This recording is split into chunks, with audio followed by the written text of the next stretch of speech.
Hello বন্ধুরা, কেমন আছো? তা আজকে একটা খেলাম অসাধারণ রেসিপি। চলো তোমাদেরকে ওটা দেখিয়ে দিই কীভাবে বানাতে হয়।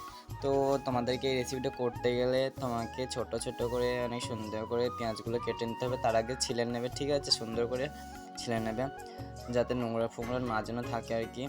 তারপরে তোমাদেরকে নিতে হবে হালকা কাঁচা লঙ্কাগুলো সুন্দর করে কেটে নিতে হবে। তার জন্য কিছু লাগবে ডিম। আর তারপরে চলে যাবে কিচেন ঘরে আমাদের এটা 32 লাখ দামের কিচেন ঘর, তাই আর কি তোমরা চলে যাবে 32 লাখ দামের কিচেন ঘরে। তারপরে একটু লঙ্কা আর নুন মরিচ কাঁচা লঙ্কা যেটা লাগে আর কি তোমরা দিয়ে দেবে। তাই আর কি আমি অত কিছু জানি না, আমার মা রেসিপিটা তৈরি করছিলো, তাই আর কি তোমরা দেখো আর এমনভাবে বানিয়ে নেবে।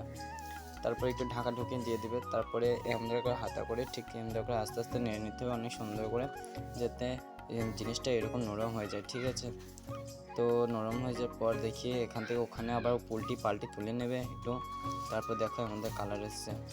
তাই একটু আমি একটু খেয়ে দেখি, আর তোমরা তা করতে করতে আমার চ্যানেলটা সাবস্ক্রাইব করে দাও।